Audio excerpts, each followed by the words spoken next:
আলোচনা করব রিসার্চ এবং রিসার্চে এভিডেন্স, আসলে ক্লিনিক্যাল এভিডেন্স হায়ারার্কি বলে একটা বিষয় আছে, সেটা নিয়ে। রিসার্চ আসলে কেন করি? রিসার্চ আমরা করি যে এভিডেন্স জেনারেশনের জন্য, তাই না? মানে যে কোনো একটা তথ্য নতুন তথ্য বের করার জন্য বা তথ্যের শক্তি বের বের করার জন্য আমরা রিসার্চ করি, সেটাই হচ্ছে এভিডেন্স। তো এই রিসার্চ এভিডেন্স কিভাবে জেনারেট হয় এবং রিসার্চ কিভাবে করে, এটা আসলে আমাদের সবারই জানার কথা, কারণ আমরা এটা পড়েছি ক্লাস 6-এ। ক্লাস 6 এর বইতে একদম শুরুর দিকে এই একটা বৈজ্ঞানিক পদ্ধতির একটা চ্যাপ্টার ছিল। আমার সময় ছিল, আপনাদের সময় থাকার কথা। এই এই ছবিটা আমি নিয়েছি গত বছর ক্লাস 6 এর বই থেকে আর কি। তো সেখানে সুন্দর করে বলা আছে যে কিভাবে, মানে বৈজ্ঞানিক পদ্ধতি কি জিনিস। প্রথমে একটা প্রশ্ন বা সমস্যা বের করতে হয়, তারপরে ডিসটিংক্ট তথ্য সংগ্রহ করতে হয়, এটা সম্ভাব্য ফলাফল যাচাই করতে হয়, সেই ফলাফল তখন অন্যান্য গবেষণার সাথে মেলাইতে হয়, প্রয়োজনে আরো তথ্য সংগ্রহ করতে হয়, এবং সবশেষে ফলাফল আমরা কি এই যে ফলাফলটা পেয়েছি সেটা কি আমরা রাখবো নাকি রাখবো না, এই সিদ্ধান্ত নিয়ে আমাদের ফলাফলটা প্রকাশ করতে হয়। এটা হচ্ছে রিসার্চের বেসিক ইয়ে, এবং আরো বিস্তারিত দেওয়া আছে এখানে, এটা পরে দেখলেও হবে। তো স্বভাবতই প্রশ্ন আসে যে রিসার্চ করলাম, আমি যেটা বললাম এটা প্রমাণ কি? হ্যাঁ, বা প্রমাণ আসলে কোনটাকে আমরা প্রমাণ বলবো? তো আমরা এখানে একটু পার্টিসিপেটরি হইতে হবে, আমি সবাইকে জিজ্ঞেস করব। এখানে 13টা সোর্স দেওয়া আছে, তথ্যের সোর্স। হ্যাঁ, 13টা সোর্স দেওয়া আছে। সোর্স গুলো কি কি একটু বলি। যে প্রথমে হচ্ছে এক্সপার্ট ওপিনিয়ন। এক্সপার্ট ওপিনিয়ন মানে হচ্ছে আহ, ধরো হচ্ছে আমাদের কোনো প্রফেসর স্যারকে আমরা জিজ্ঞেস করলাম যে স্যার এটা হলে এটা হয় কিনা, উনি বললো, বা উনি রাউন্ডের সময় বললো, এটা হচ্ছে এক্সপার্ট ওপিনিয়ন, যে ওই বিষয়ের যে এক্সপার্ট সে বলবে। Meta analysis. মেটা অ্যানালাইসিস এক ধরনের রিসার্চ, এটা নিয়ে পরে আলাপ করব। Case control study. তোমরা যদি কমিউনিটি মেডিসিন পড়ে থাকো বা আরএফএসটি পড়ে থাকো, হয়তো সেখানে কিছু আলোচনা ছিল যে ক্রস সেকশনাল স্টাডি কি, কেস কন্ট্রোল স্টাডি কি। এটাও বিভিন্ন রিসার্চ টাইপ। তারপর আছে টেক্সট বুক, ধরো ডেভিডসন বা ম্যাকলয়েড ইত্যাদি। আরসিটি, র্যান্ডোমাইজ কন্ট্রোল ট্রায়াল, সাধারণত ড্রাগ কোনো কাজ করে কিনা বা অমুক জিনিস অমুকের উপরে কোনো প্রভাব ফেলে কিনা, এটা হচ্ছে র্যান্ডোমাইজ কন্ট্রোল ট্রায়াল, এটাও একটা রিসার্চের টাইপ। দেন সিস্টেমিক রিভিউ হচ্ছে অনেকগুলো র্যান্ডোমাইজ ট্রায়াল কন্ট্রোল বা অনেকগুলো রিসার্চের ফলাফলের সম্মিলিত একটা গবেষণা। তারপর কোহোর্ট স্টাডি, এটাও এক ধরনের রিসার্চ। বেস্ট প্র্যাকটিস গাইডলাইন হচ্ছে ক্লিনিক্যাল গাইডলাইন, যেগুলো যে ধরো ন্যাশনাল টিবি গাইডলাইন বা ন্যাশনাল এইডস গাইডলাইন ইত্যাদি। এনিমেল স্টাডি বা ল্যাব স্টাডি, যে ইঁদুরে করা হয় বানরে করা হয়, যেগুলো শুনে থাকো। জার্নাল এডিটোরিয়াল, ধরো যে বড় কোনো জার্নাল যেমন সেল বা নেচার বা সায়েন্স, এইসব জার্নালের মধ্যে একটা এডিটোরিয়াল কেউ লিখেছে, বা যেমন সংবাদ মাধ্যমের পত্রিকা একটা সম্পাদকীয় থাকে না, ওইরকম একটা সম্পাদকীয় থাকতে পারে। অথবা হচ্ছে তাদের ওয়েবসাইটে, মানে জার্নালের ওয়েবসাইটে আছে, পাবলিশ পেপার না, ওয়েবসাইটে একটা লেখা আছে। তারপর ধরো কেস রিপোর্ট বা সিরিজ, মানে একটা ইন্ডিভিজুয়াল কেস পেলা সেটাকে তুমি প্রেজেন্ট করতেছো, বা দুই তিনটা কেস পাইলা সেটাকে প্রেজেন্ট করতেছো। আর ফাইনালি হচ্ছে অ্যানেকডোট, মানে তোমার নিজের অভিজ্ঞতা থেকে যেটা তুমি জানো। তো 1 থেকে 13 পর্যন্ত আছে। আমি প্রশ্ন করব তোমাদেরকে যে এতগুলো বলার দরকার নেই, জাস্ট দুই তিনটা প্রশ্ন করি। যেমন 1 নাম্বার, এক্সপার্ট ওপিনিয়ন। এটাকে যদি আমরা মানে সবচেয়ে শক্তিশালী এভিডেন্স হিসেবে এই ক্রমে অনুসারে সাজাইতে চাই, তাহলে এক্সপার্ট ওপিনিয়নকে তুমি কয় নাম্বারে রাখবে? 1 নাম্বারে না 2 নাম্বারে নাকি লাস্টে? কোন দিকে, উপরের দিকে না নিচের দিকে রাখবে? আমি একটু উত্তর আশা করছি সবার কাছ থেকে। হ্যাঁ, নিচের দিকে। নিচের দিকে। কেউ কি আছে যে মনে করে যে এটা একদম উপরের দিকেই, একদম উপরে না হলেও উপরের দিকেই থাকা উচিত?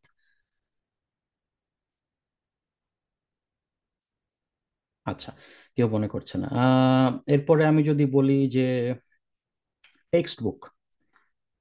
টেক্সট বুক কোন পর্যায়ে থাকা উচিত, উপরে নিচে মাঝামাঝি? এটা উপরের দিকে। উপরের দিকে, রাইট। Guideline, clinical guideline. এটা উপরের দিকে থাকা আচ্ছা, রাইট। তো এখন আসলে দেখি যে হায়ারার্কিটা কিরকম। হায়ারার্কিটা হচ্ছে এরকম, অর্থাৎ সবার উপরে থাকবে হচ্ছে আমাদের বেস্ট প্র্যাকটিস গাইডলাইন বা ক্লিনিক্যাল গাইডলাইন। এটা সবচেয়ে স্ট্রং এভিডেন্স। কেন সবচেয়ে স্ট্রং এভিডেন্স? কারণ একটা ক্লিনিক্যাল গাইডলাইন তৈরি হয় একজন এক্সপার্ট নিয়ে না, অনেকজন এক্সপার্ট নিয়ে। এবং তারা নিজেদের অভিজ্ঞতার থেকে মতামত দেন না, তারা হচ্ছে অনেকগুলো গবেষণাপত্র, অভিজ্ঞতা, কেস রিপোর্ট, কেস প্রেজেন্টেশন, যত ধরনের এভিডেন্স আছে সবগুলো নিয়ে বসেন। তারা একসাথে যাচাই বাছাই করেন, সেখান থেকে একটা কনসেনসাস, মানে সবাই মিলে একটা সম্মতি নেয়, হ্যাঁ ঠিক আছে এটা এখন ক্লিনিক্যালি করা যেতে পারে, কারণ এই এভিডেন্স আছে, এই এভিডেন্স নাই, ইত্যাদি ইত্যাদি। তার মানে এইটা হচ্ছে একভাবে বলা যায় যে সারা বিশ্বের ওই সাবজেক্ট রিলেটেড বা ওই টপিক রিলেটেড সায়েন্টিফিক কমিউনিটির একটা সম্মিলিত মতামত, যে হ্যাঁ আমরা এখন থেকে এটা করব বা এটা করব না, এটা মানবো বা এটা মানবো। তার মানে এটা সারা পৃথিবীর নলেজের, মানে ওই স্পেসিফিক টপিকে নলেজের একটা সর্বোচ্চ মতামত। তার মানে এটা অবশ্যই এক নম্বরে থাকবে। আর এরপরে আসতেছে মেটা অ্যানালাইসিস, সিস্টেমিক রিভিউ, এগুলা ক্লিনিক্যাল হায়ারার্কি অনুসারে আসবে, মানে এভিডেন্স হায়ারার্কি। দেখো, টেক্সট বুক চলে আসছে 10 নম্বরে। মানে আমরা আমাদের ক্লিনিক্যাল প্র্যাকটিসে গুরুত্ব দেই ডেভিডসন বা বেলিলা বা এই ধরনের বই অনেক বেশি গুরুত্ব দেই, তাই না? অবশ্যই গুরুত্ব দিতে হবে, কিন্তু সেইটাকে আমি যদি তুলনা করি এভিডেন্সের পর্যায়ে, ধরো ডেভিডসনে একটা কথা বলা আছে, আর ন্যাশনাল ক্লিনিক্যাল গাইডলাইনে আরেকটা কথা বলা আছে, তাহলে আমি রোগী দেখতে গেলে আমি কোনটা মানবো? আমাকে অবশ্যই ন্যাশনাল গাইডলাইনটা মানতে হবে। এখন এখানে আমি প্ল্যাটফর্মে দেখি বা অনেক জায়গায় দেখি অনেকে তর্ক করে যে না, ডেভিডসনের তো জিঙ্কো বিলোবার কথা বলা আছে, তাহলে তো আমি হার্বাল ওষুধ লিখতে পারি। ব্যাপারটা এরকম ভাবে চিন্তা করলে হবে না, আমাকে দেখতে হবে যে জিঙ্কো বিলোবা বা এই ধরনের কোনো হার্বাল ওষুধ আমার স্পেসিফিক কোনো ডিজিজে দেওয়ার ক্ষেত্রে ক্লিনিক্যাল গাইডলাইনে কি বলেছে সেটা আছে কিনা। যদি না না থাকে, তাহলে আমি আসলে আমার মন গড়া মতামত দিতে হবে, যতই টেক্সট বুকে লেখা থাকুক না, কারণ টেক্সট বুক গুলো ও মানে এক্সপার্টদের দিয়েই তৈরি হয়, কিন্তু টেক্সট বুক যখন লেখা হয়েছে এবং যখন ছাপা হয়েছে তার মধ্যে আরো অনেক সময় পার হয়ে গেছে, 2-3 বছর পার হয়ে গেছে, আরো নতুন এভিডেন্স আসছে, তাই না? সো ওই জিনিসটা মাথায় রাখতে হবে। আর এক্সপার্ট ওপিনিয়ন আসে একেবারে সবার শেষে, অ্যানেকডোটের উপরে 12 নম্বরে। কারণ এক্সপার্ট ওপিনিয়ন দেওয়ার সময় তুমি যখন তোমার প্রফেসরকে, ইভেন আমাকেও যখন জিজ্ঞেস করো, আমি তখন আমি না চাইলেও একটা বায়াস আমার মধ্যে থাকবে। হ্যাঁ, যেমন ধরো হচ্ছে আমি হয়তো স্মোকিং কে খুব ঘৃণা করি। হ্যাঁ, তো আমাকে জিজ্ঞেস করলে আমি স্মোকিং সম্পর্কে সকল কিছুই আমি নেগেটিভলি ধরবো, কিন্তু এইখানে আহ, এভাবে মন গড়া বলা যাবে কিনা সেটার এভিডেন্স নাও থাকতে পারে। ধরো আমি বললাম যে স্মোকিং করলে মানুষের চুল পড়ে যায়, কথার কথা। হ্যাঁ, এটার হয়তো এভিডেন্স নাই, আমি আন্দাজে আমার মধ্যে বললাম বা কেউ একজন বললাম, মনে আচ্ছা স্মোকিং যেহেতু সবই খারাপ, তার মানে এটাও হইতে পারে নিশ্চয়ই, বলে দিলাম। তো এই ধরনের বায়াসনেস চলে আসে, আমি যত বড় এক্সপার্টই হই না কেন। সেগুলোর জন্য আসলে এক্সপার্টের কথা, একজন এক্সপার্টের কথাকে অত বেশি সিগনিফিকেন্ট ধরা যাবে না। অনেক ডাক্তার অনেক সময় ফেসবুকে এসব কথাবার্তা লেখে, বা ইভেন জাহাঙ্গীর কবির সেও তো অনেক কথাবার্তা বলে, বা ইয়ে পত্রপত্রিকায় লেখালেখি করে অনেকে উল্টাপাল্টা। একজন নিউট্রিশনিস্ট খুব স্বনামধন্য কিছুদিন আগে বলেছিলেন যে পানি নাকি সূর্যের আলোতে রাখলে পানির মধ্যে ভিটামিন ডি তৈরি হয়। তো ওটা উনি ওনার বায়াস থেকে বলেছে। সো এগুলোকে মানে পাত্তা দেওয়া যাবে না। আর লাস্টে আসে অ্যানেকডোট। অ্যানেকডোট কি জিনিস? অ্যানেকডোট হচ্ছে যে নিজের ব্যক্তিগত অভিজ্ঞতাকে দিয়ে বলা যে আচ্ছা আমি তো এটা করছি, আমার কিছু হয় নাই, তার মানে এটা বোধহয় এরকমই। আমি যখন ছোট ছিলাম তখন তো আমার বাপ মা আমার পিটাইতো, তার মানে পিটাইলে ভালো মানুষ হয়। এই ধরনের বিভিন্ন মানে আমরা বাস্তব জীবনে আমরা এইসব কথাবার্তা বলে থাকি। তো এইগুলো হচ্ছে অ্যানেকডোট। অ্যানেকডোট হচ্ছে এভিডেন্স না, অ্যানেকডোট হচ্ছে শুধুই পার্সোনাল অভিজ্ঞতা। অনেকে বলে না যে জন্ডিস ঝাড়াইলে চলে যায়, কারণ হচ্ছে আমি দেখছি ছোটবেলায়, বা কবিরাজের কাছে গেলে ভালো হয়, বা হোমিওপ্যাথি খেলে ভালো হয়। হ্যাঁ, কারণ আমি ছোটবেলায় খেয়েছিলাম বা কাউকে খেতে দেখেছি, তার ভালো হয়ে গেছে। হ্যাঁ, তো এগুলো কিন্তু এভিডেন্স না, এগুলো হচ্ছে ব্যক্তিগত অভিজ্ঞতা। অলরেডি বলেছি এগুলো। অ্যানেকডোট অ্যানেকডোট অনেকের কাছ থেকে আসতে পারে, যেমন সে ধরো ডোনাল্ড ট্রাম্প, এখন এখন আমেরিকার প্রেসিডেন্ট, সে অনেক বায়াস বিশ্বাস করতে পারে এবং সে বলতে পারে যে না এটা হইলে, ওই যে কোভিড হইলে হচ্ছে ব্লিচ খেলে কোভিড ভালো হয়ে যাবে, লাং পরিষ্কার হয়ে যাবে। তো যেহেতু সে একটা পৃথিবীর এত বড় দেশের প্রেসিডেন্ট, এত বড় চেয়ারে বসে আছে, পাওয়ার পাওয়ার অফ অথরিটি, তো তার সে নিশ্চয়ই মিথ্যা কথা বলবে না, এই ধরনের ধারণা মানুষের মধ্যে তৈরি হয়। তখন আমরা সেটাকে মান মেনে নিতে মন মন চায় আর কি, যে হ্যাঁ। বা কিংবা ধরো কাজী ইব্রাহিম হুজুর, উনি তো করোনার সময় বলছিল না যে কি একটা ভ্যাকসিনের সূত্র আবিষ্কার করেছে। তো উনি একজন ধার্মিক ব্যক্তি, উনার কথা তো ধর্মপ্রাণ মানুষ বিশ্বাস করে ফেলতেই পারে, যেহেতু সে একজন ধার্মিক ব্যক্তি। কিন্তু আসলে তার কথার কোনো এভিডেন্স নাই।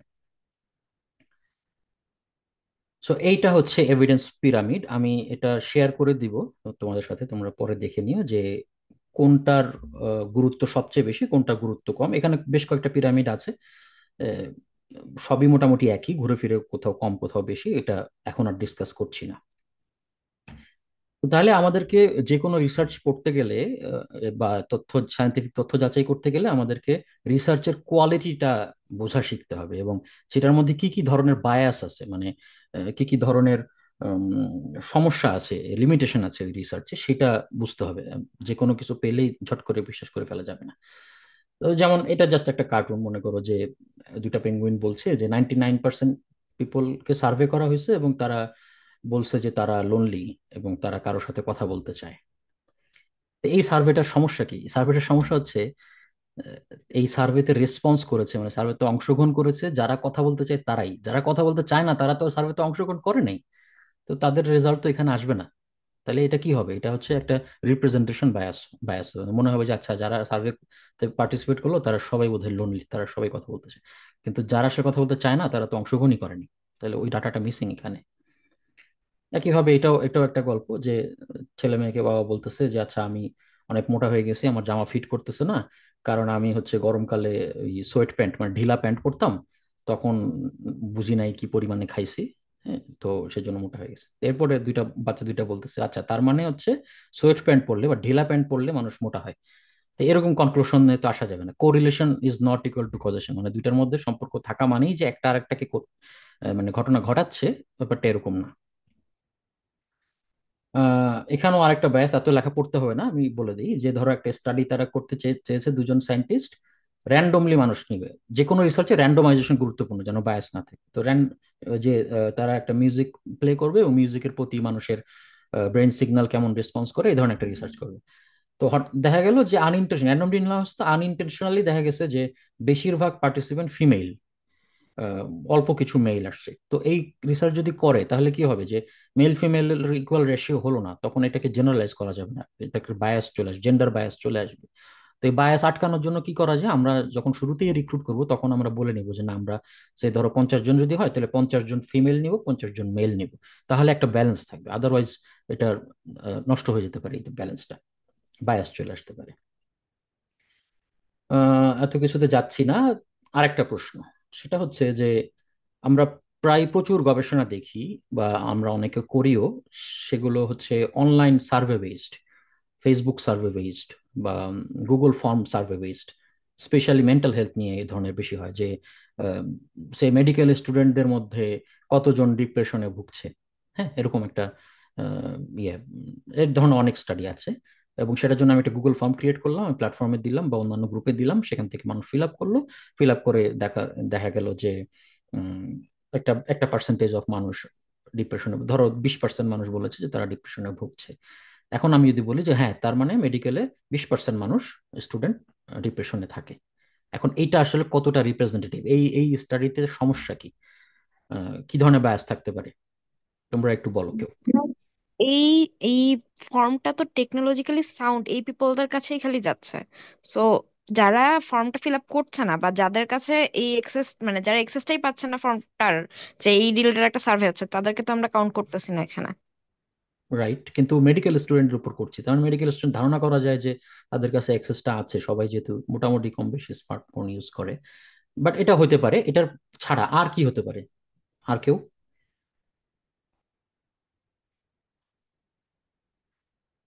আচ্ছা, আমি বলে দিচ্ছি। কেউ যদি ডিপ্রেস থাকে, বিশেষ করে মডারেট টু সিভিয়ার ডিপ্রেশন যারা থাকে, তারা, তোমাদের কি মনে হয় তারা এই স্টাডিতে পার্টিসিপেট করবে উইলিংলি? না করার না ভাইয়া। সম্ভাবনাই বেশি। রাইট, না করার সম্ভাবনাই বেশি। যে ক্লিনিক্যালি ডিপ্রেসড এবং যে হচ্ছে নিজে মনে মনে না, ডিপ্রেসড। হ্যাঁ, কিছু বলবে মিতানুর? আচ্ছা, সো যে ক্লিনিক্যালি ডিপ্রেসড, তারা নিজে থেকে সমাধানে আসে না, তাদের কাছে রিচ করতে হয় প্রায়শই, তাই না? তো এই স্টাডি বা এই প্রশ্ন তার সামনে দিয়ে গেলেও সে এটা হয়তো পার্টিসিপেট করবে না। তার মানে আমরা কিন্তু এই বড় ধরনের ডিপ্রেস যারা, তাদেরকে মিস করছি আমাদের এই অনলাইন বেস স্টাডি থেকে। হয়তো তাদেরকে ইনক্লুড করলে এই পার্সেন্টেজটা আরো বেশি হইতো বা কমও হইতে পারতো, হুনোস, এটা নাও হতে পারে। বা কখন দেওয়া হয় ফেসবুকে, কিন্তু সবসময় মানুষ অ্যাক্টিভ থাকে না। মানুষ উম, একটা ট্রেন্ড আছে যে রাতে বা দিনে বা উইকেন্ডে বিভিন্ন সময় অ্যাক্টিভ থাকে। তো এই আমি সার্ভে ফর্মটা কোন সময় আমি পোস্ট করলাম, এটার উপর ভিত্তি করে কারা পার্টিসিপেট করছে সেটাও একটা বায়াস চলে আসতে পারে। যার হয়তো প্রপ পরীক্ষা চলতেছে সেই ধরনের কোনো কিছুতে এত তার সময় নেই, এটার মধ্যে সে ঢুকবেই না। আর যে হয়তো এখন ছুটিতে আছে, বন্ধু বান্ধবের সাথে ঘুরতে গেছে, সেও ঢুকবে না। যে অনেক ফ্রি টাইম আছে, চাপ নাই, সে হয়তো ঢুকতে পারে, বা ওই মুহূর্তে ফেসবুক চালাচ্ছে, সে হয়তো ঢুকতে পারে। সো এই এই ধরনের বায়াস আসতে পারে। সেটা আমাদের একটু মাথায় রাখতে হবে। যেমন এটা একটা উদাহরণ যে একটা সার্ভে হয়েছে, সেই সার্ভেতে বলা হচ্ছে যে 99.8% মানুষ বলেছে যে তারা সার্ভে পছন্দ করে। হ্যাঁ, আর 0.2% মানুষ বলছে যে, না আমরা পছন্দ করি না, আমরা ডাস্টবিনে ফেলে দিই। তো এখানে সমস্যা কি? এখানেও একই সমস্যা, যারা ডাস্টবিনে ফেলে দেয় বা যারা পছন্দ করে না, তারা তো বেশিরভাগই এই সার্ভের মধ্যে পার্টিসিপেটই করবে না, তাই না? তো তখন তো মনে হবে আচ্ছা, তাহলে মানুষ মনে হয়, বেশিরভাগ মানুষই মনে হয় সার্ভেতে পার্টিসিপেট করতে পছন্দ করে। তো তখন ডেটাটা স্কিউড হয়ে যাবে, চেঞ্জ হয়ে যাবে। তো এগুলা হচ্ছে সার্ভে বেসড ইয়ের সমস্যা: misrepresentation, non representation, recall bias. Recall bias মানে আমি তোমাকে জিজ্ঞেস করি 1 সপ্তাহ আগে কি খাইছো, তুমি মনে করতে গেলে দেখবা যে 2 একটা আইটেম বাদ হয়ে গেছে। সো ওইটা একটা রিকল বায়াস। রেসপন্স বায়াস হচ্ছে যে একই প্রশ্ন তোমাকে এখন জিজ্ঞেস করলাম, আবার 1 ঘন্টা পরে জিজ্ঞেস করলাম, উত্তর ভিন্ন হতে পারে, ডিপেন্ডিং অন ইউর মুড। ভাইয়া এভাবে তো মনে হচ্ছে কোনো সার্ভে পারফেক্ট হয় না। এক্স্যাক্টলি। কোনো না আমাদের কোনো ভাবে তো আমাদের এক্সক্লুড হয়ে ডিজাইন যায় করার কোনো সময় কিছু। যত বেশি সম্ভব এই ধরনের লিমিটেশনকে আহ, মানে চেঞ্জ করতে হবে। আমরা যদি এটা এটা অ্যাভয়েড করার উপায় হচ্ছে যে বারবার টেস্টিং, প্রি টেস্টিং করা। একটা টুল যখন তৈরি হয়, সার্ভে টুল, ঝাঁপ দিয়ে এটা ফেসবুকে পোস্ট করে ডাটা নিতে হয় না। এটা হচ্ছে প্রথমে একটা ইন্টারনাল ভ্যালিডিটি, অর্থাৎ আমরা 20 জনের একটা ছোট গ্রুপের মধ্যে নিজেরা নিজের আগে টেস্ট করে দেখবো। তারপর সেই টেস্টের রেজাল্ট আলোচনা করবো, যেখানে কি কি ভুল হয়েছে বা কি কি সমস্যা হয়েছে। তারপর সেই অনুসারে আবার টুলটাকে চেঞ্জ করবো। তো ওইভাবে বারবার টেস্ট, প্রি টেস্ট করে একটা ফাইনালাইজ ভার্সন আমাদেরকে রিলিজ দিতে হয়। এবং সেখানে ওই যে স্যাম্পলিং নেওয়ার ক্ষেত্রেও আমাদের হচ্ছে র্যান্ডোমাইজ করতে হয় বা হিসাব রাখতে হবে কারা পার্টিসিপেট করছে। ধরো আমি মেডিকেল স্টুডেন্ট এটাই করতে চাই, আমি টুল বানাইলাম, তো যারা হচ্ছে ভলান্টারি পার্টিসিপেট করলো করলো। আর অফলাইনেও আমাদের একটা রাখতে হবে যে আমরা যে ওদের কাছে যাব, যারা মানে সে একটা কলেজের হোস্টেলে যাব, হোস্টেলে যে আমি সবার ডাটা নিব, তাহলে ওইটা বেশি রিপ্রেজেন্টেটিভ হবে। তো এই ধরনের মানে সব দিক থেকে যেন কাভার করা যায়, চেষ্টা থাকতে হবে। কোশ্চেন বায়াসও হইতে পারে, মানে আমি যখন আমার মনে মনে সেট করে নিচ্ছি যে মেডিকেল স্টুডেন্টদের মধ্যে ডিপ্রেশন বেশি, এটা আমার ধারণা, আমি সেজন্যই তো রিসার্চটা করতেছি। তো আমি যখন কোশ্চেন করব, আমি হয়তো আনউইলিংলি ওই ধরনের কোশ্চেনই করব যেটার উত্তর ইয়েস হবে এবং আমার রেজাল্টের পক্ষে আসবে। এটাও হইতে পারে। সো ওই জিনিসটা খেয়াল রাখতে হবে যেন এই ধরনের বায়াস না আসে। Research is really tough thing, মানে অনলাইনে ছেড়ে দিলাম আর হলো, ব্যাপারটা এরকম না। তবে সব অনলাইন। হ্যাঁ, হ্যাঁ। ক্ষেত্রে হচ্ছে অনলাইন যে সার্ভে গুলো করা হয় হ্যাঁ। ওখানে অনেক ধরনের কোশ্চেন থাকে। তো আমি নিজেই যদি নিজের কথাই বলি, এরকম কোন সার্ভেতে যদি পার্টিসিপেট করতে চাই, এত এত কোশ্চেন দেখে আমার অর্ধেক কোশ্চেন অ্যান্সার দেওয়ার পরে আর বাকি কোশ্চেন গুলো অ্যান্সার দিতে ইচ্ছা করে না। এরকম কারণে অনেকে হচ্ছে সার্ভে করতে করতে মানে সার্ভেতে পার্টিসিপেট করেও আবার বের হয়ে চলে আসে, এরকমও দেখা যায়। তো অনলাইন সার্ভেটাই আসলে মানে ওইরকমই যে সবাই পার্টিসিপেট আসলে করে না, সবার কাছে রিচ করা যায় না। এক্স্যাক্টলি, 100% সত্য কথা বলেছো। এর মধ্যে আমি একটু বলে রাখি, রিয়াসাত জানে যে আমাদের একটা কোলাবোরেশন হয়েছে রিসেন্টলি বেস কেয়ার ফাউন্ডেশন নামে ইউকের একটা সংগঠনের সাথে। ওনারা বেশ কিছু ইউকে বেস সাইকিয়াট্রিস্ট, তারা পিটিএইচডি এবং ডিপ্রেশনের ক্লিনিক্যাল অ্যাসেসমেন্টের জন্য অনলাইন বেস টুল তৈরি করেছে। তো তাদের টুল আর আমাদের টুলের মধ্যে মানে এই ধরনের সার্ভের মধ্যে কি পার্থক্য আমরা আলাপ করেছিলাম। তারা যেটা বলেছিল যে প্রথমত টুলগুলো অনেক ভ্যালিডেটেড, মানে এই টুলগুলো হচ্ছে এক্সপার্টরা তৈরি করেছে এবং বহুবার টেস্ট করা হয়েছে, বিভিন্ন পেপার পাবলিশ হয়েছে, মানে এটা অলরেডি ভ্যালিডেটেড। দ্বিতীয় হলো যে ছোট, তারা এটা অনেক বেশি রাখেনি যেন মানুষের ধৈর্য না হয়। এবং তৃতীয় হলো যে তারা মানে এই টুলের ক্ষেত্রে বলা হয়েছে যে এই ধরনের সার্ভের ক্ষেত্রে প্রথম যে ধরো 5টা অপশন আছে, 5টা অপশন তোমার মধ্যে মাথায় প্রথম যেটাকে মনে হবে যে না এটাই উত্তর, ওইটাই দিতে হবে। একটু চিন্তা করে আছে, না এটা না ওইটা হবে, এরকম চেঞ্জ করা যাবে না। চেঞ্জ করতে গেলে তোমার ডাটা স্কিউড হয়ে যাবে। সো এসব সার্ভেতে প্রথম যেটা মাথায় আসে ওইটার উত্তর দেওয়াটাই হচ্ছে বেস্ট প্র্যাকটিস। তো ওইভাবে ইনস্ট্রাকশন দেওয়া থাকে, এবং আমরা নিজেরা রিসার্চ ডিজাইন করতে গেলে ওই ধরনের কথাবার্তা অ্যাড করে দিতে হবে যে আপনার মাথায় প্রথম যেটা আসে সেটাই দিবেন আপনি। আহ এটাও এটাও আরেকটা ডেটা, আরেকটা যেটা বলছে যে 39% ক্ষেত্রে স্টাডিতে বলছে 39% ক্ষেত্রে কুশনের তলায় যদি আমরা দেখি তাহলে টাকা পাওয়া যায়। হ্যাঁ, এরকম একটা স্টাডি। কিন্তু এখানে দুইটা বুড়া ইঁদুর, তারা কুশনের তলায় হাত দিয়ে দেখছে টাকা তো পায় নাই, তারা এক্সট্রা দাঁত পেলো, তারপরে হচ্ছে রিঙ্কেল ক্রিম পেলো ইত্যাদি। তো পরে দেখা গেল যে না, ওই স্টাডিটা আসলে করা হয়েছে যাদের বয়স 50-এর কম তাদের উপরে। তো এটা আর কি বয়স ভিত্তিক বায়াসও থাকতে পারে। তো সেটা আমরা কাদের কোন পপুলেশনের কথা চিন্তা করছি, সেই পপুলেশনের সব ধরনের মানুষ আসছে কিনা আমাদের সার্ভের মধ্যে, এটাকে খেয়াল রাখতে হবে। অথরিটি বায়াস থাকতে পারে, যেমন পুলিশ এসে যদি একটা সার্ভে করে আমাদেরকে বলে পুলিশ জনগণের বন্ধু, আপনি একমত কি একমত না, তো সামনে পুলিশ দাঁড়ায় আছে, তখন কি আমরা সহজ ভাবে বলবো যে না পুলিশ জনগণের শত্রু? এটা তো বলবো না। তখন একটা অথরিটি বায়াস চলে আসে। তো অ্যাজ এ রিসার্চার আমি যদি অ্যাপ্রন পরে স্টেথো গলায় নিয়ে আমি যদি আমাদের স্বাস্থ্য ব্যবস্থার আহ, ভালো কিনা, মানে আপনি সেবা পেয়ে খুশি, ধরো আউটডোরে, ধরো সোহরাওয়ার্দী মেডিকেলের আউটডোরে সোহরাওয়ার্দীর স্টুডেন্ট তুমি, এরকম অ্যাপ্রন ট্যাপ্রন পরে একটা গরিব মানুষ মহিলা তার সামনে যে বললা যে আপনি কি ভালো ট্রিটমেন্ট পাইছেন, তো উনি তো তোমাকে দেখেই ভয় পেয়ে যাবে, বা অনেকেই ভয় পাবে যে আচ্ছা হ্যাঁ ভালো তো পাইছি, সমস্যা নেই। এটা স্কিউড হবে। সো আমরা যখন ডাটা কালেকশন করতে যাব তখন আমাদের খেয়াল রাখতে হবে যে আমাকে কি আসলে অনেক বেশি অথরিটেটিভ মনে হচ্ছে কিনা। ফাইনালি, রিসার্চে প্রিসিশন এবং অ্যাকিউরেসির বলে একটা বিষয় আছে। দুইটা একই জিনিস না, প্রিসিশন এক জিনিস, অ্যাকিউরেসি এক জিনিস। এটা একটা এরকম ডায়াগ্রাম দিয়ে সাজানো যায়। যেমন আমি যদি বাম পাশের টপ লেফট এটা দেখি, হ্যাঁ, সো এটা এটা হচ্ছে অ্যাকুরেট বাট নট প্রিসাইজ। মানে আমরা যদি মনে করি যে এই সার্কেলের একদম মাঝখানের অংশটা হচ্ছে আমাদের চরম চরম সত্য বা পরম সত্য, তাহলে এখানে যে ডটগুলো আছে দেখা যাচ্ছে ওইটা চরম সত্যের কাছাকাছি।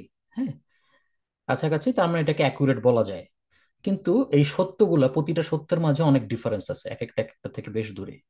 তাহলে এটা অ্যাকুরেট কিন্তু প্রিসাইজ না। প্রিসাইজ অ্যান্ড অ্যাকুরেট কোনটা? যেটা হচ্ছে সবগুলো সত্য একদম নিজেরা নিজেদের মধ্যে কাছাকাছি, প্লাস তারা হচ্ছে আমাদের যে চরম সত্য বা মূল সত্য সেটারও খুব কাছাকাছি, বুলসাই যেটা, এটা। আরেকটা হতে পারে প্রিসাইজ কিন্তু অ্যাকুরেট না।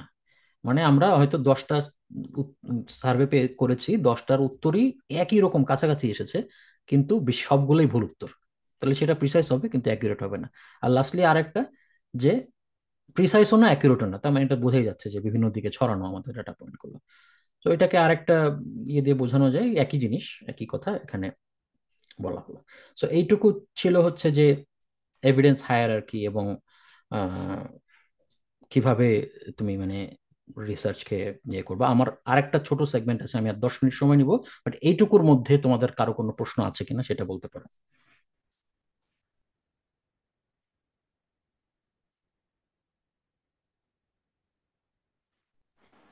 আপনাদের কারো কোয়েশ্চেন থাকলে হ্যান্ড রেজ করতে পারেন।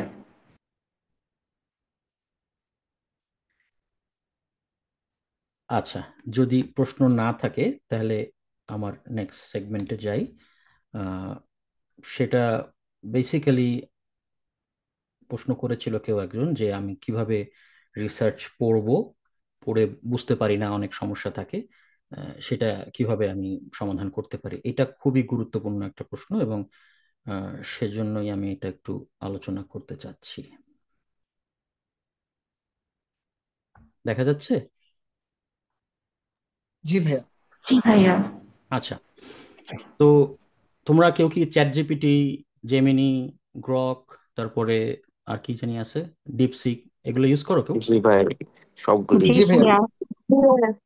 আচ্ছা, কি জন্য ইউজ করো? পড়াশোনার জন্য ইউজ করো বা এই ধরনের কোনো রিসার্চের জন্য ইউজ করো? জি ভাইয়া, কোর্স করা হয়েছিল। পার্থক্য টের ভাই পেয়েছো? এখন তো মোটামুটি যা ইনকোয়ারি আছে সবগুলো এখানে দেই আচ্ছা, তো এইসব বিষয়ে। শুধু চ্যাট জিপিটি না অন্যগুলাতেও দাও? ভাই আমি রিসেন্টলি গ্রক ইউজ করা শুরু করছি। এর আগে জেমিনি দেখছিলাম। ডিপসিকটা ভাই বেসিক্যালি যেসব ডকুমেন্ট টাইপ আছে হুম। অনেকগুলো, ওগুলি অ্যানালাইসিসে ভালো কাজ করে দেখছিলাম। আদার দেন দ্যাট ডিপসিকটা হচ্ছে কি একটু কমফোর্টেবল মনে হয় নাই। হুম। এমনি হচ্ছে যে মেইনলি চ্যাট জিপিটি ইউজ করা। আচ্ছা, তাহলে আমরা এখন একটা টেস্ট করি যে এইগুলার ইউজ আসলে আমাদের কিভাবে হেল্প করতে পারে বা আমাদের কি সতর্কতা নেওয়া উচিত। তো প্রথমে এটা চ্যাট জিপিটি। গতকাল না পরশুদিন আমি প্ল্যাটফর্মে একজন শেয়ার দিয়েছিল ওয়ার্ল্ড লিভার ডেতে, যে ডেইলি 3 কাপ কফি খেলে এনএফএলডি মানে হচ্ছে নন অ্যালকোহলিক, কি জানি বলে এটা, ফ্যাটি লিভার, হ্যাঁ নন অ্যালকোহলিক ফ্যাটি লিভার ডিজ একটা বড় প্রবলেম, অনেকেরই হয়। তো নন অ্যালকোহলিক যেটা, আহ, সেটার প্রিভেন্টিভ ফ্যাক্টর হচ্ছে কফি খাওয়া। তো আমি রিসার্চ নম্বর জানতাম না, পরে দেখলাম আর কি। যাই হোক, কি দেখলাম সেটা পরে বলছি। এই প্রশ্নটাই আমি চ্যাট জিপিটি কে করছি। Can coffee prevent N A sorry NAFLD?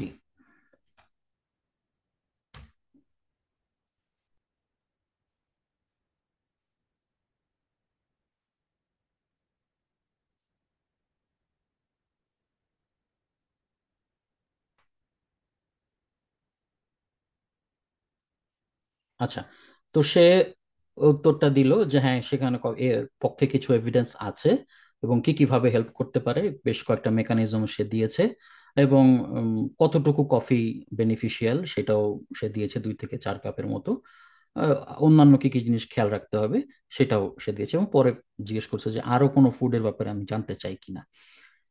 তো এইটা অ্যাজ এ নন টেকনিক্যাল পার্সনের জন্য দিস ইজ গুড এনাফ। কিন্তু আমি যদি ক্রিটিক্যালি চিন্তা করতে চাই, তাহলে অনেক প্রশ্ন আমার এখানে আসে। ও যে কথাগুলো বললো, এই কথাগুলোর ভিত্তি কি, আমি জানতে চাই যে এটা কি ব্যাকড বাই রিসার্চ কিনা, সেই রিসার্চের পাওয়ার বা মানে একটু আগে যেটা দেখাইলাম যে এভিডেন্সের স্ট্রেংথ কতটুকু জানতে চাই। ও কিন্তু কোনো রেফারেন্স দেয় নাই। আমি যদি ওখানে এক রেফারেন্স চাই, ওকে আবার জিজ্ঞেস করতে হবে যে তুমি যে কথাগুলো বলছো এগুলোর পক্ষে রেফারেন্স দাও। সে হয়তো 10টা রেফারেন্স দিবে। এই 10টা রেফারেন্সের মধ্যে দেখা যাবে যে 5টাই ভুয়া, অথবা আগে বেশি ভুয়া হইতো এখন একটু কম হয়, অথবা হচ্ছে যেগুলো দিছে এটার সাথে ও যা বলতেছে এটার খুব একটা সম্পর্ক নাই, কিছুটা মন গড়া কথাবার্তা সে বলছে। এটা তোমরা খেয়াল করছো কিনা যে চ্যাট জিপিটি মাঝে মাঝে মন গড়া কথাবার্তা বলে? আমি খেয়াল করেছি। জি হ্যাঁ, বলে। হ্যাঁ। তো সুতরাং এইটাকে খুবই সলিড সোর্স হিসেবে নেওয়া যাবে না। একই প্রশ্ন আমি ডিপসিকে করছি। Can coffee prevent NAFLD?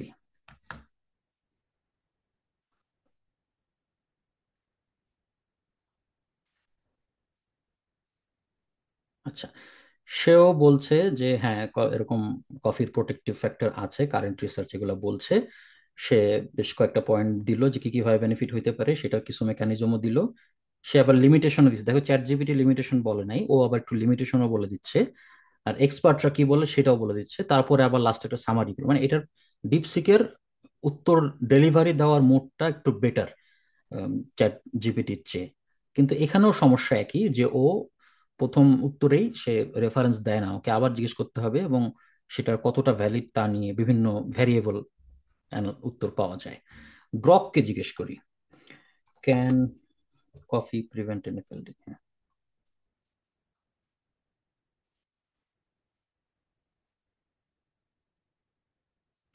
Grok এখানে একটু চমৎকার কাজ করে। ও অত বেশি উত্তর দেয় নাই, কিন্তু এখানে সে দিছে যে দেখো, রিসার্চ সাজেস্ট যে কফি এগুলো আছে, এবং এই রিসার্চটা 2016 সালের একটা মেটা অ্যানালাইসিস আমেরিকার জার্নাল অফ অমুক অমুক জায়গা থেকে ছাপা হয়েছে। তারপর আবার 2021 সালেও এরকম সে মানে কথার মধ্যে একটা রেফারেন্স নিয়ে আসছে আর কি, যদিও লিঙ্ক সে দেয়নি এখানে, কিন্তু বলছে যে হ্যাঁ সেই তথ্যটা পেয়েছে কোথায়, অমুক একটা স্টাডি থেকে। তুমি চাইলে এখান থেকে এই টাইটেল খোঁজ করে তুমি ওটা বের করতে পারো। এটা কিছুটা বেটার মনে হচ্ছে আমার কাছে গ্রক বাকি দুইটার তুলনায়। আরেকটা যেটা আমি বেশি ইউজ করি সেটা হচ্ছে পারপ্লেক্সিটি। পারপ্লেক্সিটি কি কেউ ইউজ করছো তোমরা? আচ্ছা। নাম শুনছি শুধু। আচ্ছা, তাহলে একই প্রশ্ন আমি ওকে জিজ্ঞেস করি।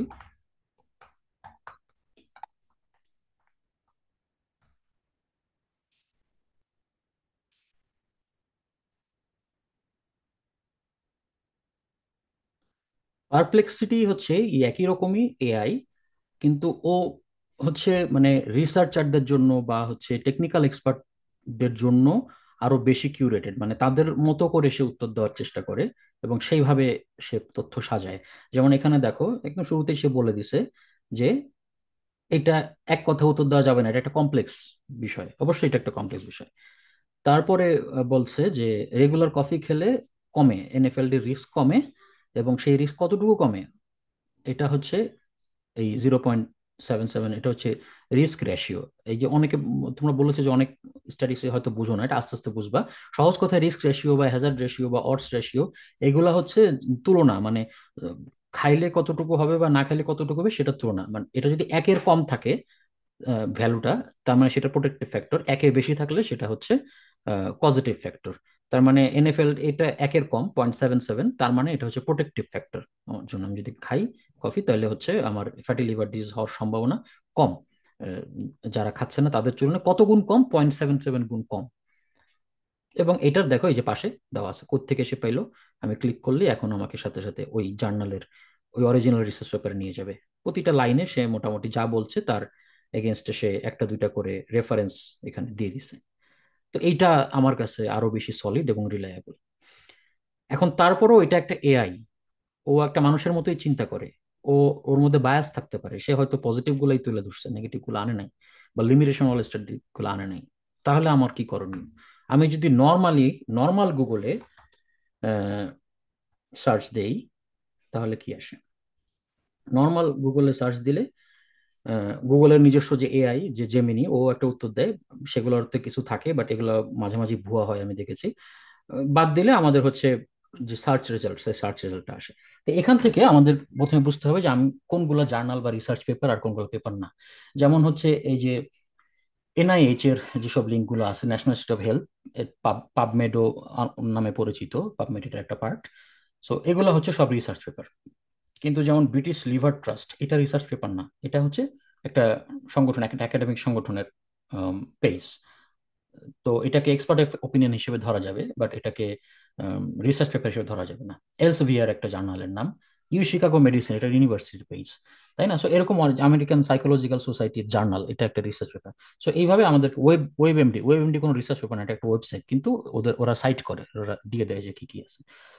ক্লিভল্যান্ড একই। তো এখান থেকে আমরা বেশ কিছু পাবো, কম বেশি উত্তর পাবো। কিন্তু আমি যদি চাই যে আরো রিফাইন্ড, আমি শুধু রিসার্চ পেপারই চাইতেছি, আমি অন্য ওয়েবসাইট যাবো না, তাইলে আমাদেরকে সার্চ করতে হবে গুগল স্কলারে। গুগল স্কলার লিখে সার্চ করলে সেখানে আমি যদি কফি অ্যান্ড এলিফ্যান্ট লিখে সার্চ দিই, তাহলে হচ্ছে আমরা এই ধরনের ইয়ে পাবো। এবং সেখান থেকে আমি টাইম অনুসারে যে 2025-এর, 2024-এর, 2021 থেকে এই পর্যন্ত কি কি আছে সব পেলাম। তারপর কি ধরনের চাই আমি, আমি কি রিভিউ আর্টিকেল চাই নাকি অন্য কোনো চাই, সেটাও আমি এখান থেকে সিলেক্ট করতে পারবো। হ্যাঁ, বা এনি টাইপ। তো যেমন এখানে আমি সিলেক্ট করার পর দেখলাম যে 2021 সালের একটা সিস্টেমিক রিভিউ আমরা পড়েছিলাম একটু আগে, দেখলাম যে সিস্টেমিক রিভিউ কিন্তু ক্লিনিক্যাল মানে এভিডেন্স হায়ারার্কিতে অনেক উপরের দিকে, সেকেন্ড বা থার্ড পজিশনে আছে। তো সেইখানে হচ্ছে আমাদের এই পেপারটা একটা সিস্টেমিক রিভিউ, এবং তারা বলেছে যে হ্যাঁ, four four out of five study বলেছে যে স্ট্যাটিস্টিক্যালি সিগনিফিক্যান্ট রিলেশন আছে কফি কফি খেলে আম, এই হেপাটিক ফাইব্রোসিস যেটা হয় সেটার সিভিয়ারিটি কম থাকে। হ্যাঁ, আহ, কিন্তু এটার লিমিটেশনও আছে, এই ভিতরে পড়লে লিমিটেশনটা পাওয়া যাবে। আমি এত ডিসকাশনে যাচ্ছি না, উম, কিন্তু এটা একটা ভালো উপায় আর কি। তো এইগুলো আমি তোমাদেরকে একটা সার্চ ক্রাইটেরিয়া বললাম, আরো অনেক কিছু আছে, সেটা আস্তে আস্তে শিখবে। এভাবে তোমরা পেপার খুঁজে দেখতে পারো, বা যে কোনো একটা তথ্য ফেসবুকে পাইলা সেটাকে ভেরিফাই করতে পারো এরকম করে। ফাইনালি আরেকটা বিষয় আছে, ধরো তুমি একটা রিসার্চ পেপার পেলা এবং সেটাকে তুমি বুঝতে পারতেছো না ঠিক মতো, বা এত কিছু পড়ে মাথায় নিতে পারতেছো না, তাহলে সমাধান কি? সমাধান হচ্ছে এই যে চ্যাট জিপিটি, ডিপসিক, গ্রক যাই বললাম না কেন, এগুলোর মধ্যে তুমি যদি ওইটার পিডিএফটা, ওই রিসার্চের পিডিএফটা অথবা হচ্ছে রিসার্চের যে লিঙ্কটা দাও, দিয়ে বলো যে তুমি আমাকে এইখান থেকে বুঝাই দাও, চ্যাট জিপিটিকে যদি বলো, ও তখন ওখান থেকে সে বুঝাই দেওয়ার একটা চেষ্টা করবে। এক একটা মডেল হয়তো এক এক রকম উত্তর দিবে, কিন্তু মানে এক এক ভাবে বলবে হয়তো, কিন্তু উত্তরটা কাছাকাছি হবে যেহেতু একটা রিসার্চ পেপার দিয়েছো। তবে এখানে তারা তাদের ডাটাবেজের থেকেও তথ্য পুল করবে। এখন তুমি চাচ্ছ যে না, আমি তোমার ডাটাবেসের থেকে কিছু চাই না, আমি যা দিছি শুধু এটার থেকেই বলো, আমি তোমাকে ডেভিডসন দিছি, শুধু ডেভিডসন থেকেই খুঁজে বের করে দাও বা বলে দাও। তাহলে উপায় কি? তাহলে উপায় হচ্ছে আরেকটা সিস্টেম আছে, এটা হচ্ছে নোটবুক এলএলএম। এটার নাম কি কেউ শুনেছো বা কেউ ইউজ করো নোটবুক এলএলএম? মনে হয় না। আচ্ছা, নোটবুক এলএলএম না এর ভাই। সুবিধা হচ্ছে ও একটা ক্লোজ সিস্টেম। ওকে তুমি যা দিবা শুধুমাত্র সেটার উপর, এটা হচ্ছে আমাদের ডায়েরি লেখার বা খাতায় নোট করার একটা ডিজিটাল এআই ভার্সন। তো এখানে আমি একটা পেপার আপলোড করছি। হ্যাঁ, এই পেপারটা হলো, আমি এটা আজকে সকালে পেলাম, আমার ফেসবুকে আসছে, মানে বলতেছে একটু অদ্ভুত কথা বলতেছে যে ফ্লোরাইড এক্সপোজারে বাচ্চাদের আইকিউ কমে যায়। হ্যাঁ, এই আমি কানাডায় থাকি।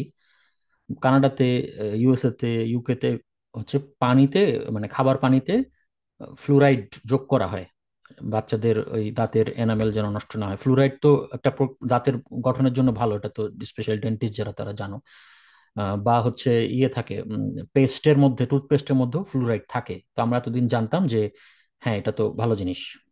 তো এখন যে হঠাৎ করে এটা আসছে, আহ, কেন উম, একটু অন্যরকম শোনা গেল যে ফ্লুরাইড দিলে বাচ্চাদের আইকিউ কমে যায়, তাই তো ভয়াবহ অবস্থা। তাহলে কি আমরা পানিতে ফ্লুরাইড বন্ধ করে দিব, বা বাচ্চাদেরকে ফ্লুরাইড দেওয়া পেস্ট দিব না? এইখানে প্রশ্ন আছে। কি প্রশ্ন করতে পারো? দেখো, টাইটেলে বলছে ফ্লুরাইড এক্সপোজার এবং চিলড্রেনের আইকিউ এর যে সম্পর্কটা। এক্সপোজার মানে কতটুকু লেভেলের এক্সপোজার? পানিতে যতটুকু মেশানো হয় কিংবা টুথপেস্টে যতটুকু মেশানো হয় সেইটাকে কি এই এক্সপোজারের সাথে তুলনা করা যাবে কিনা, এটা বুঝতে হলে আমাদেরকে ভিতরে পড়তে হবে যে ও আসলে কতটুকু এক্সপোজারকে এক্সপোজার বলতেছে, এবং আমাদের টুথপেস্টের মধ্যে কতটুকু আছে। হ্যাঁ, তো যদি সেটা কম হয়, টুথপেস্টে যদি কম হয় এখানে যা বলছে তার চেয়ে, তাহলে তো আমাদের চিন্তা করার কারণ নেই। আমাদের তো দাঁতও রক্ষা করতে হবে, তাই না?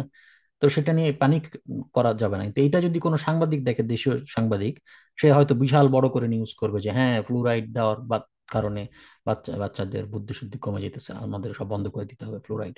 আপনারা আমাদের ইয়ের মতো, জাহাঙ্গীর কবির স্যারের মতো তার নিজস্ব প্রোডাক্ট অর্গানিক টুথপেস্ট দিয়ে দাঁত মাজুন যেটার মধ্যে কোনো ফ্লুরাইড নেই, এসব কথাবার্তা বলবে।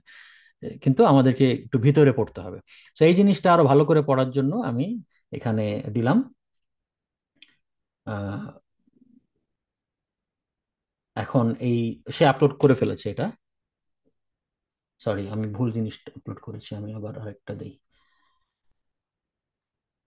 হ্যাঁ, এইটা হচ্ছে রিসার্চ পেপার, আমি নোটবুক এলএলএম এর মধ্যে আপলোড করলাম, এটাও ফ্রি, পেইড কিছু না। তো সে হচ্ছে এটা পড়ে একটা এক লাইনের, একটা প্যারাগ্রাফের একটা রিভিউ দিল। তো এখন আমি যদি আরো ফার্দার বুঝতে চাই, আমি এখানে অনেকগুলো টুল ইউজ করতে পারি। যেমন এখানে আছে স্টাডি গাইড, নোটসের নিচে স্টাডি গাইডে ক্লিক করলে ও আমাকে জেনারেট করে দিবে যে এই স্টাডিটা মানে আমি কিভাবে পড়বো, হ্যাঁ কিভাবে পড়লে ভালো হবে। তো সে বলছে যে এখানে কি কি কনসেপ্ট এখানে আলোচনা করা হয়েছে, সে কুইজও বানাই দিছে এখানে, এই এর থেকে অনেকগুলো প্রশ্ন তৈরি করে দিয়েছে। তারপর সেটার অ্যান্সারও, অ্যান্সার কিও দিয়ে দিয়েছে, অ্যান্সারের ক্লু দিয়ে দিয়েছে। Easy format question, single base question বা হচ্ছে শর্ট অ্যান্সার কোশ্চেনের মতো কোশ্চেন তৈরি করে দিয়েছে।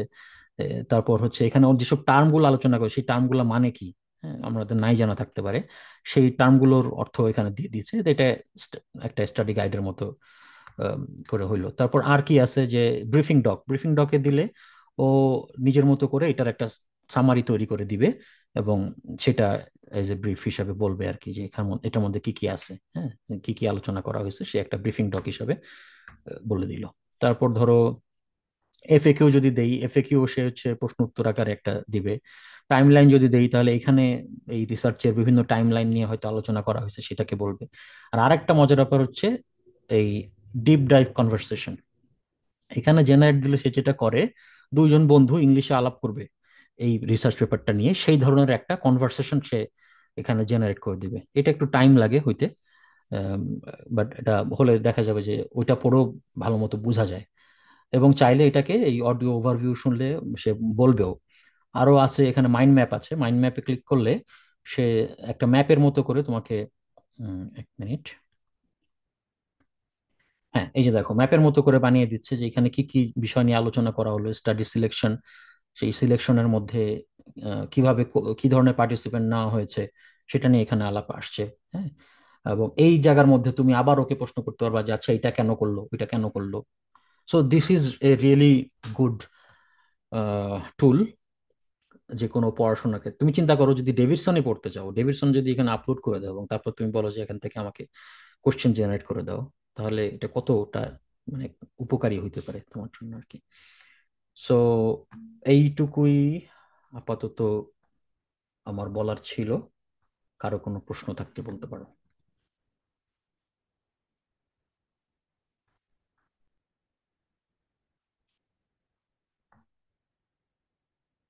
অলরেডি 11টা 40 বাজে, আমার মনে হয় সবাই খুব টায়ার্ড হয়ে গেছে, তাই প্রশ্ন শোনাই। চ্যাটে কিছু আছে কি?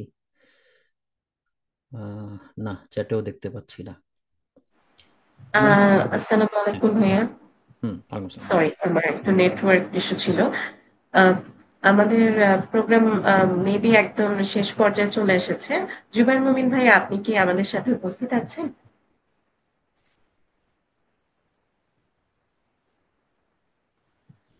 জুবাইর মুমিন ভাইয়া মেবি নাই। ভাইয়া, আপনি যদি আমাদের প্রোগ্রামটা ক্লোজ করে দিতেন সবার সাথে একটি বিদায় পর্ব যদি হয়। আচ্ছা। আহ, ভাইয়া আমি একটা কোয়েশ্চেন একটু করতে চাই, আমি রাকিব হুম, ভাইয়া।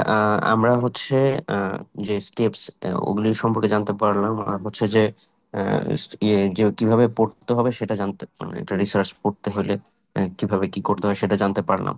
আহ, এই ক্ষেত্রে ভাইয়া আমরা যে যে ফিউচার এন্ডিভর গুলি যেগুলি আছে, যেমন হচ্ছে যে ভাইয়া কোনো রিসার্চ কোয়েশ্চেন কিভাবে অ্যারাইজ করতে হয়, ওইগুলো নিয়ে ভাইয়া কোনো কোনো নলেজ কি আপনি দিতে পারবেন কিনা? কোয়েশ্চেনটা কিভাবে আমি ক্রিয়েট হ্যাঁ, করতে এটা পারি, এটা বা আসলে কিভাবে আমি, এটা অনেক ইম্পর্টেন্ট শুনলাম যে একটা। হ্যাঁ, জি হুম, ভাইয়া, আপনি ভালো বলতে। হ্যাঁ, এটা তো ফার্স্ট স্টেপই যে আমাকে আগে রিসার্চ কোশ্চেনটা জেনারেট করতে হবে যে কি নিয়ে রিসার্চ করতে চাই, তাই না? তো সেটা এরকম একটা দুইটা উত্তরে হবে না, ওটার জন্য আলাদা ওয়ার্কশপ করতে হবে। উম, হয়তো 2-3 দিন ব্যাপী ওয়ার্কশপও করা লাগতে পারে, ওরকম চিন্তা করতে পারো আগ্রহী যারা থাকে তাদেরকে নিয়ে। যেমন আমার প্ল্যাটফর্ম থেকে বেশ অনেক আগে 2014-15 সালের দিকে আমরা একটা রিসার্চ আইডিয়া কন্টেস্ট করেছিলাম, আন্ত medical college research idea contest, যে কি কি নিয়ে রিসার্চ করা যায়, এবং সেই আইডিয়া কন্টেস্টের ক্রাইটেরিয়া ছিল সেগুলো অনুসারে মার্কিং করে পরে আমরা অ্যাওয়ার্ডও দিয়েছিলাম আমাদের একটা বর্ষপূর্তি অনুষ্ঠানে, সম্ভবত সেকেন্ড অ্যানিভার্সারি প্রোগ্রামে আমরা দিয়েছিলাম। তো এই ধরনের আইডিয়া কন্টেস্টও করা যেতে পারে, বা হচ্ছে ওয়ার্কশপ করা যেতে পারে, যেভাবে হয়। আমি থাকার চেষ্টা করব, বা আমি না থাকলেও ফেরদৌস আছে, রুবাইর আছে, ওরাও হেল্প করতে পারবে। আসসালামু আলাইকুম ভাইয়া। আমি ঐশী বলছিলাম, আমার একটা কোশ্চেন ছিল। আম, ভাইয়া, কোশ্চেনটা হলো কি যে আমরা যখন কোনো রিভিউ পেপার পড়ি বা সিস্টেমেটিক রিভিউ বা মেটা অ্যানালাইসিস করতে যাই, আমি যখন একটা নতুন করে আমার মতো করে পেপার রেডি করব, তখন যেটা হয় আমি ওখান থেকে ডিরেক্ট লাইন নিতে পারি না। তো আমি অনেক জায়গায় দেখেছি মেইনলি কুইল বোর্ড বা এরকম কিছু অ্যাপের মাধ্যমে আপনার যে প্যাসেজটা আছে সেই প্যাসেজটাকে অল্টার করে ইউজ করতে হয়। তো এইটাতে কি কোনো সমস্যা হতে পারে? আমি যদি এটা সাবমিট করি, তখন আমি যার কাছে সাবমিট করব তারা কি এটা আমাকে এআই মার্ক দিয়ে দিবে, মানে আমি তার হেল্প নিয়ে করছি বা এরকম কিছু? আর এটা যদি আমরা না করতে পারি, মানে কুইল বোর্ড বা চ্যাট জিপিটি বা কোনো ডিপসিকের হেল্প যদি না নিই, তাহলে এটা আমরা নিজেরা কিভাবে করতে পারি যে ওই সেম প্যাসেজই সেম মিনিংফুল, বাট আমি সেটাকে আমার মতো করে মডিফাই করে লিখবো, বাট একই মেটা অ্যানালাইসিস হবে? এটা ফার্স্ট কোশ্চেন। আর ভাইয়া সেকেন্ড কোশ্চেন হলো গিয়ে, মানে আমি জানি প্রসেস গুলা কি, বাট এইটা আসলে কিভাবে শুরু করলে হবে? কিভাবে শুরু করলে আমি আমার মতো করে একটা মেটা অ্যানালাইসিসের ফরম্যাট বানাতে পারবো, এবং সেইটা আস্তে আস্তে প্রোগ্রেস করে কোনো একটা কাইন্ড অফ কোনোভাবে পাবলিশ করা বা পরবর্তী সেটা জার্নাল, এটা অনেক দূর। এইটা আসলে কিভাবে করতে হয় এটা যদি একটু বলতেন। আচ্ছা, প্রথম কথা হচ্ছে যে তুমি যেটাকে বলতেছো এটাকে বলা হচ্ছে প্যারাফ্রেজিং, মানে একই লাইন বা একটা প্যারাগ্রাফকে একটু এদিক সেদিক পাল্টে তারপর লেখা। তো আগে তো মানুষ নিজে থেকে লিখতো বা ডিরেক্ট কপি পেস্ট করতো। ডিরেক্ট কপি পেস্ট করাটা এক ধরনের ক্রাইম, এবং এটাকে জার্নাল আইডেন্টিফাই করলে রিজেক্ট করে দিবে। তো এখন চ্যাট জিপিটি বা এই ধরনের টুল, কুইলবট অনেকে ইউজ করে, সেটাও ধরা যায়। সেটাও আধুনিক যেই আহ, ইয়ে সফটওয়্যার গুলো আছে, ওরা ধরতে পারে যে এটা এটা এআই ইউজ করে করা হয়েছে। তো কোনো কোনো জার্নাল এটাকে অ্যাকসেপ্ট করে, কোনো কোনো জার্নাল করে না। আইডিয়ালি না করাটাই ভালো। সেক্ষেত্রে ওইটা কি, ওইটা হচ্ছে তুমি যদি নিজে পড়ে নিজের ভাষায় লিখতে পারো, এটা হচ্ছে বেস্ট। অথবা তুমি যদি চ্যাট জিপিটি বা এই ধরনের কোনো কিছুকে দিয়ে বলো, বা কুইলবটকে দিয়ে বলো এটাকে প্যারাফ্রাস করে দাও, সে প্যারাফ্রাস করে দিল। তারপর সেইটাকে তুমি ডিরেক্টলি না লিখে ওইটাকে তুমি কুইলবটের যেটা দিছে সেটাকে তুমি নিজের ভাষায় করে আবার আলাদা করে লিখলা। তাহলে দুইবার প্যারাফ্রেজিং হলো আর কি, একটা তুমি নিজে করলো আর একটা ও করলো। সেটাও হতে পারে, ওটা করলেও অ্যাভয়েড করা সম্ভব আর কি।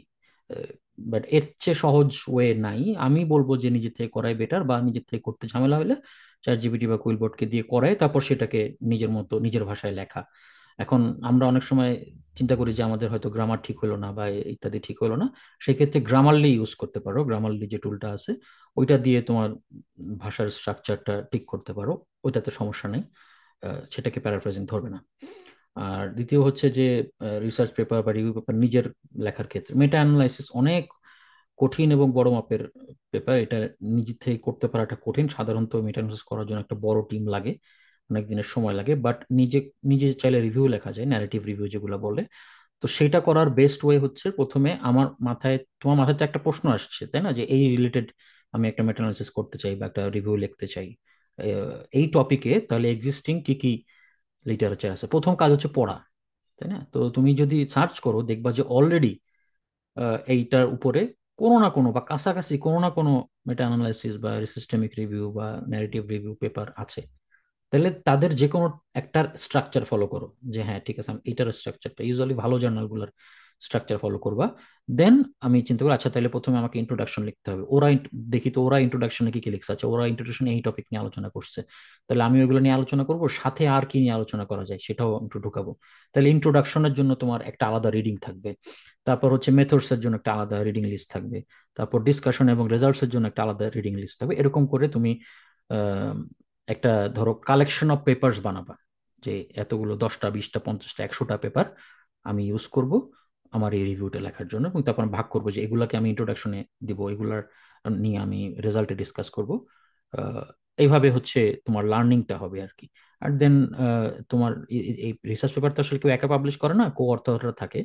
তো তাদের সবার সাথে মিলে তুমি যখন এই স্ট্রাকচারটা ফাইনালি দাঁড়া করাইতে পারবা এবং এটা নোভেল হবে, মানে আগে পাবলিশ হয় নাই, নতুন কিছু তুমি এখানে বলতেছো, দেন তুমি এটা জার্নালে সাবমিট করতে পারো। জার্নালে সাবমিট করার ক্ষেত্রে তোমাদের খেয়াল রাখতে হবে যে কোন কোন জার্নালে সাবমিট করতে, ধরো 2টা 3টা জার্নাল তুমি ঠিক করো যে এখানে আমি সাবমিট করব, তাহলে তাদের একটা অথর গাইডলাইন দেওয়া থাকে যে তোমার পেপারটা স্ট্রাকচার কেমন হবে, কত শব্দের মধ্যে হবে, কয়টা ফিগার থাকতে হবে, এই ধরনের ইয়ে থাকে আর কি, ইনস্ট্রাকশন থাকে। সো ওইগুলো দেখে ওইভাবে আবার রিরাইটিং করা লাগতে পারে বা রিঅ্যারেঞ্জ করা লাগতে পারে। থ্যাংক ইউ ভাইয়া। জি ভাইয়া, বুঝতে পেরেছি। আম, আপনি যদি খুবই ভালো হতো যে আপনি যদি এরকম একটা প্রোগ্রাম সেশন বা কোনো কিছু একটা আয়োজন করতেন যেখানে আমরা অনেকে কাজ করতে পারবো। আচ্ছা। আহ, আমি আমি আসলে যেটা বলেছি। ভাইয়া এই প্রশ্নটার উত্তর একটু আমি দেই। হ্যাঁ দাও হ্যাঁ, দাও, এটা হ্যাঁ। হচ্ছে যে আচ্ছা আমি একটু এখানকার লিঙ্ক অনেকভাবে অনেক জায়গায় চলে গেছে। তো তোমরা যে কোনো সেন্ট্রাল ওয়েতে আসো নাই, কিন্তু এই প্রোগ্রামটা অ্যারেঞ্জ করা হয়েছে প্ল্যাটফর্ম ডক্টরস ফাউন্ডেশন থেকে, যেটা একটা মেডিকেল স্টুডেন্ট এবং ডক্টর ভিত্তিক অর্গানাইজেশন, যারা হচ্ছে যে অনেক ধরনের অ্যাক্টিভিটিস এর সাথে জড়িত। এবং ফিউচারে যদি করা হয় ইনশাল্লাহ প্ল্যাটফর্মের সাথে যদি তোমরা কানেক্টেড থাকো, তাহলে অবশ্যই ভাইয়া এবং জুবাই মোমিন ভাইয়া সহ যারা আমাদের স্টার আছেন, যারা অনেক জায়গায় ছড়িয়ে ছিটিয়ে আছেন, আমাদের বাংলাদেশের নাম উজ্জ্বল করতেছেন, তাদের সাথে তোমরা কানেক্টেড হতে পারবা। আশা করি তুমি এটার অ্যান্সার খুব ক্লিয়ারলি পাইছো। জি ভাইয়া, বুঝতে পেরেছি। থ্যাংক ইউ ভাইয়া। আপনাকে অসংখ্য ধন্যবাদ আপনার এত বিজি শিডিউলের মধ্যে ওই দিন শর্ট নোটিস আমাদেরকে খুব সুন্দর একটা সেশনে টাইম দেওয়ার জন্য। আই হোপ এইটা একটা রিসার্চে যারা ইন্টারেস্টেড তাদের জন্য একটা একটা ছোট একটা স্টেপ হিসেবে কাজ করবে। এটা আমরা জানি যে একটা বড় একটা বিষয়, খুব হিউজ একটা জিনিস রিসার্চ, যেখানে এইটা হচ্ছে একটা জাস্ট ইনিশিয়াল কিকটা দিয়ে দিচ্ছে। সেক্ষেত্রে আমাদের যারা জুনিয়র আছে, আমি তো বলবো যে তারা খুবই লাকি। কারণ তোমরা এমন কিছু কয়েকজন দুইজন সিনিয়রের আজকে ইয়া হয়েছো, যেটা হচ্ছে যে আমরা সবসময় চাই যে হয়ে আসুক বা হোক, কিন্তু আমরা ওই চান্সটা পাই না। তো এই ক্ষেত্রে প্ল্যাটফর্ম তোমাদেরকে হেল্প করবে ইনশাআল্লাহ, ফিউচারে যাতে তোমরা এই রিসার্চের প্রতি আগ্রহটা কন্টিনিউ করতে পারো। অসংখ্য ধন্যবাদ ভাইয়াকে, এবং আরো বেশি আমি থ্যাঙ্কস জানাবো যারা তোমরা শুরু থেকে শেষ পর্যন্ত মোটামুটি আহ প্রায় হচ্ছে যে 1.5 ঘন্টা 2.5 ঘন্টা নাকি, হ্যাঁ প্রায় 2.5 ঘন্টার সেশনে তোমরা হচ্ছে যে স্টিল 22 জন আমরা হচ্ছে যে ইন্টারেস্টেড পার্সন দেখতে পারতেছি। অন অ্যান এভারেজ 30 জন মানুষ ছিল এখানে। তো সবাইকে অসংখ্য ধন্যবাদ আজকের এই সেশনটাতে থাকার জন্য। বিদায় নিচ্ছি। আসসালামু আলাইকুম।